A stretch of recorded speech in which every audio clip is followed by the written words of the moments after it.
ಒಂದು ನಿಮಿಷ ಎಲ್ಲರೂ ಒಂಚೂರು ಸೆಟ್ಲ್ ಆಗಿ ಫಿಕ್ಸಾ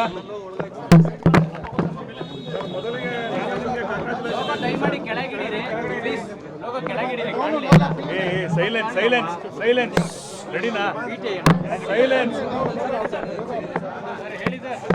ಕೆಪಿಸಿಸಿ ನೂತನ ಅಧ್ಯಕ್ಷರಾಗಿ ತಗೊಂಡಿದ್ದೀರಿ ಸರ್, ಏನು ಅನ್ನಿಸ್ತಾ ಇದೆ? ಒಂದು ಎಕ್ಸ್ಪೆಕ್ಟೆಡ್ ಮಿನಿಸ್ಟರ್ ಪೋಸ್ಟ್ ಎಕ್ಸ್ಪೆಕ್ಟ್ ಮಾಡ್ತಿದ್ರಿ, ಹೌಡಿಗೆ ಹೋಗ್ಬಿಟ್ಟು ನಮ್ಮೆಲ್ಲರ ಅಚ್ಚುಮೆಚ್ಚಿನ ನಾಯಕಿ ಸ್ವಲ್ಪ ಸುಮ್ಮನೆ ಇರ್ತೀರಾ? ನಮ್ಮೆಲ್ಲರ ಅಚ್ಚುಮೆಚ್ಚಿನ ನಾಯಕಿ ಸೋನಿಯಾ ಗಾಂಧಿ ಅವರ ಆಶೀರ್ವಾದದ ಮೇಲೆ ಕಾಂಗ್ರೆಸ್ ಪಕ್ಷದ ಅಧ್ಯಕ್ಷರಾಗಿರ್ತಕ್ಕಂಥ ಶ್ರೀಮಾನ್ ಮಲ್ಲಿಕಾರ್ಜುನ್ ಖರ್ಗೆ ಅವರು ಮತ್ತು ಲೋಕಸಭೆಯಲ್ಲಿ ವಿರೋಧ ಪಕ್ಷದ ನಾಯಕರಾಗಿರ್ತಕ್ಕಂಥ ರಾಹುಲ್ ಗಾಂಧಿಯವರು ಮತ್ತು ಆಲ್ ಇಂಡಿಯಾ ಕಾಂಗ್ರೆಸ್ ಕಮಿಟಿಯ ಪ್ರಧಾನ ಕಾರ್ಯದರ್ಶಿಗಳಾಗಿರ್ತಕ್ಕಂಥ ಪ್ರಿಯಾಂಕಾ ಗಾಂಧಿಯವರು ಮತ್ತು ಸಂಘಟನೆಯ ಪ್ರಧಾನ ಕಾರ್ಯದರ್ಶಿಗಳಾಗಿರ್ತಕ್ಕಂಥ ಕೆ.ಸಿ. ವೇಣುಗೋಪಾಲ್ರವರು ಮತ್ತು ಸುರ್ಜೇವಾಲಾರವರು ಅವರು ಎಲ್ಲ ದೃಷ್ಟಿಕೋನದಿಂದಲೂ ಸಹ ನೋಡಿ ಈ ಕರ್ನಾಟಕ ಪ್ರದೇಶ ಕಾಂಗ್ರೆಸ್ ಕಮಿಟಿಯ ಅಧ್ಯಕ್ಷರಾಗಿ ನನ್ನನ್ನು ನೇಮಕ ಮಾಡಿರ್ತಕ್ಕಂಥದ್ದು ನನಗೆ ಭಾಳ ಸಂತೋಷದ ಸುದ್ದಿ. ಯಾಕಂದರೆ ವಿದ್ಯಾರ್ಥಿ ದೆಸೆಯಿಂದಲೂ ಸಹ ಭಾರತ್ ಸೇವಾದಳದಿಂದ ಹಿಡಿದು ರಾಷ್ಟ್ರೀಯ ವಿದ್ಯಾರ್ಥಿ ಸಂಘಟನೆಯಿಂದ ಹಿಡಿದು ಯುವಕ ಕಾಂಗ್ರೆಸ್ಸಿಂದ ಹಿಡಿದು ಸೇವಾದಳದಿಂದ ಹಿಡಿದು INTUCಯಿಂದ ಹಿಡಿದು ಎಲ್ಲ ಮಟ್ಟದಲ್ಲೂ ಸಹ ಬ್ಲಾಕ್ ಮಟ್ಟದಿಂದ ರಾಷ್ಟ್ರೀಯ ಮಟ್ಟದವರೆಗೂ ಸಹ ಕೆಲಸ ಮಾಡಿರ್ತಕ್ಕಂಥ ಒಂದು ಅನುಭವವನ್ನು ಕರ್ನಾಟಕ ರಾಜ್ಯದಲ್ಲಿ ಅದಕ್ಕೆ ಎಲ್ಲ ರೀತಿಯ ಉಪಯೋಗ ಆಗಲಿ ಅನ್ನೋ ದೃಷ್ಟಿಯಿಂದ ಇಟ್ಕೊಂಡು ಅವರು ನನ್ನನ್ನು ಅಧ್ಯಕ್ಷರಾಗಿ ಮಾಡಿದ್ದಾರೆ. ನಾನು ಅವರಿಗೆ ಚಿರಋಣಿಯಾಗಿದ್ದೇನೆ. ಅವರೆಲ್ಲರಿಗೂ ಸಹ ಅನಂತ ವಂದನೆಗಳನ್ನು ಅರ್ಪಿಸ್ತೇನೆ.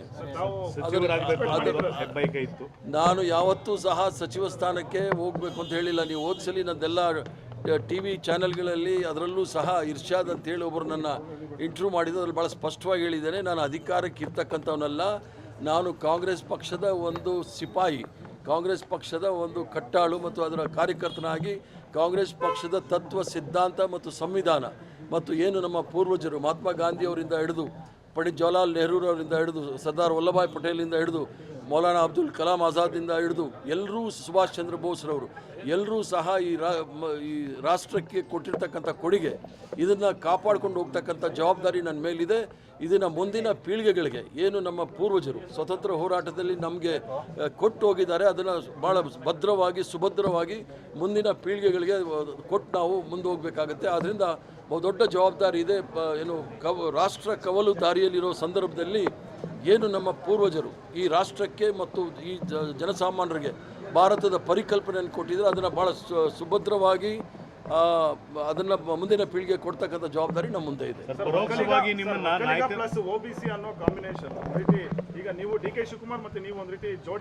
ನೋಡಿ, ನಾನು ಹಿಂದುಳಿದ ವರ್ಗದವನು ಮುಂದುಳಿದವನಂತಲ್ಲ, ನಾನು ಭಾಳಷ್ಟು ಮುಂದುವರೆದವ್ರಕ್ಕಿಂತ ಮುಂದುವರೆದಿರತಕ್ಕಂಥವನು. ನಾನು ಕಾಂಗ್ರೆಸ್ ಪಕ್ಷದ ಸಿಪಾಯಿ. ಇದರಲ್ಲಿ ಎಲ್ಲರೂ ಸಹ ಆಲದ ಮರದ ಇದ್ದಾಗೆ ಎಲ್ಲರೂ ಸಹ ಇದರ ಅಡಿಗೆ ಬರ್ತಾರೆ. ಇದರ ಏನು ಸಿದ್ಧಾಂತ ಇದೆ ಅದನ್ನು ತಗೊಂಡು ಮುಂದೆ ಹೋಗ್ತೀವಿ. ಶಿವಕುಮಾರ್ ಅವರು ಸಹ ಯುವಕರಿದ್ದಾರೆ, ಸಂಘಟನೆಯಲ್ಲಿ ಕೆಲಸ ಮಾಡಿದ್ದಾರೆ, ಪ್ರದೇಶ ಕಾಂಗ್ರೆಸ್ ಕಮಿಟಿ ಅಧ್ಯಕ್ಷರಾಗಿದ್ದರು, ಈಗ ಮುಖ್ಯಮಂತ್ರಿ ಆಗಿದ್ದಾರೆ. ಜೊತೆಗೆ ಡಾಕ್ಟರ್ ಪರಮೇಶ್ವರ್ ಅವರಿದ್ದಾರೆ ಉಪಮುಖ್ಯಮಂತ್ರಿಗಳಾಗಿ. ಎಲ್ಲರೂ ಸಹ ಸೇರಿ ಏನು ನಮ್ಮ ಶ್ರೇಷ್ಠ ನಾಯಕತ್ವ ಇದೆ, ಸೋನಿಯಾ ಗಾಂಧಿಯವರು, ಮಲ್ಲಿಕಾರ್ಜುನ್ ಖರ್ಗೆರವರು, ರಾಹುಲ್ ಗಾಂಧಿಯವರು, ಪ್ರಿಯಾಂಕಾ ಗಾಂಧಿಯವರು ಮತ್ತು ವೇಣುಗೋಪಾಲ್ರವರ ನಾಯಕತ್ವದಲ್ಲಿ ರಾಜ್ಯವನ್ನು ಮುಂದೆ ತೆಗೆದುಕೊಂಡು ಹೋಗ್ತಕ್ಕಂಥ ಕೆಲಸವನ್ನು ಮಾಡ್ತಾರೆ. ಮುಖಾಂತರ 2028ಕ್ಕೆ ನೀವು CM ಕ್ಯಾಂಡಿಡೇಟ್ ಅಂತ ಮೆಸೇಜ್ ಕೊಟ್ಟಿರುವಂಥದ್ದು ಪಕ್ಷದ ಅಧ್ಯಕ್ಷರನ್ನ CM ಈಗ ನೀವೆಲ್ಲ ಹೇಳ್ತಕ್ಕಂಥದ್ದು ಅದು ವಾಟ್ಸಪ್ ಯೂನಿವರ್ಸಿಟಿಯಿಂದ ಬರೋ ಮೆಸೇಜಸ್. ಈಗ ಇರ್ತಕ್ಕಂಥದ್ದು ನನಗೆ ದೊಡ್ಡ ಜವಾಬ್ದಾರಿ. ಅದನ್ನೇ ಹೇಳಿದ್ದು, ರಾಷ್ಟ್ರ ಕವಲು ದಾರಿಯಲ್ಲಿ ನಿಂತಿರುವಾಗ ಸಂವಿಧಾನಿಕ ಸಂಘಗಳನ್ನು ಸಂಸ್ಥೆಗಳನ್ನು ದುರುಪಯೋಗ ಪಡಿಸ್ಕೊಂಡು SIR ಮೂಲಕ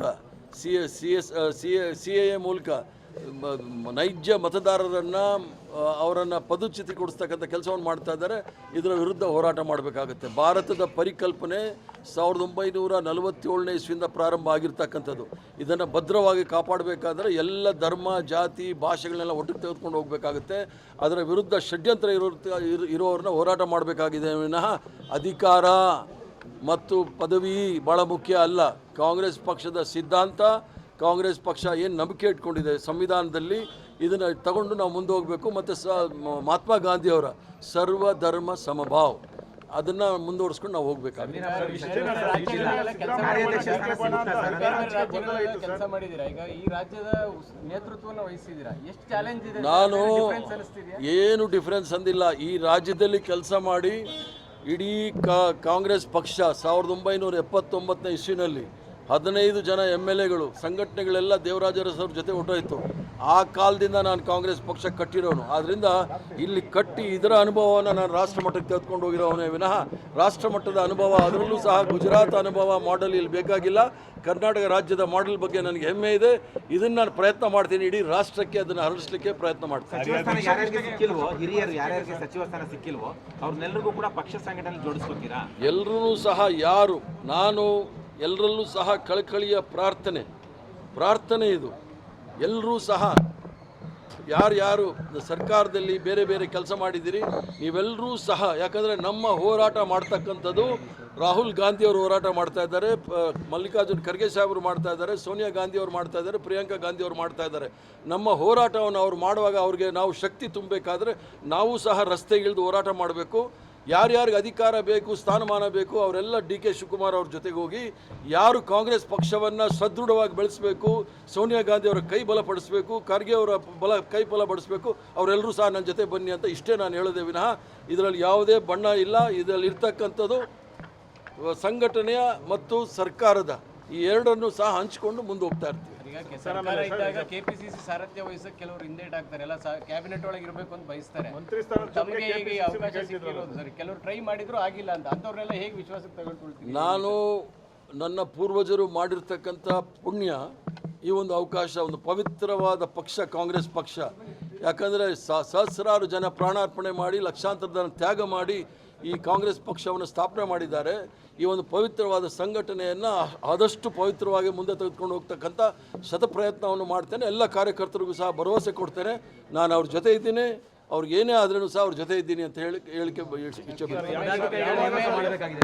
ಪದಾಧಿಕಾರಿಗಳನ್ನೆಲ್ಲ ನೇಮಕ ಮಾಡಬೇಕು, ಅದು ಯಾವಾಗ ಪ್ರಕ್ರಿಯೆಗಳಾಗುತ್ತೆ? ಅವೆಲ್ಲ ಶುರು ಆಗುತ್ತೆ, ಪದಾಧಿಕಾರಿಗಳು ಮಾಡಬೇಕಾಗುತ್ತೆ. ಮತ್ತು ಈಗ ಪ್ರಸ್ತುತ ನಮಗಿರ್ತಕ್ಕಂಥದ್ದು ಕರ್ನಾಟಕ ರಾಜ್ಯದಲ್ಲಿ SIR ತಂದು ಒಂದು ನೈಜ ಮತದಾರರನ್ನು ಮತದಾರರ ಪಟ್ಟಿಯಿಂದ ಕತ್ತರಿ ಹಾಕ್ಲಿಕ್ಕೆ ಪ್ರಯತ್ನ ಮಾಡ್ತಾ ಇದ್ದಾರೆ. ಅದರ ವಿರುದ್ಧ ಹೋರಾಟ ಮಾಡಬೇಕು. ಪದಗ್ರಹಣ ನಾನು ಮೇಲೆ ಸೋನಿಯಾ ಗಾಂಧಿಯವರು, ರಾಹುಲ್ ಗಾಂಧಿಯವರು, ಪ್ರಿಯಾಂಕಾ ಗಾಂಧಿಯವರು, ಖರ್ಗೆ ಸಾಹೇಬರನ್ನ ಡೆಲ್ಲಿನಲ್ಲಿ ಭೇಟಿ ಮಾಡಿ ಆಮೇಲೆ ಬಂದು ಇಲ್ಲಿ ಪದಗ್ರಹಣ ಮಾಡ್ತಾರೆ. ಥ್ಯಾಂಕ್ ಯು, ನಮಸ್ಕಾರ.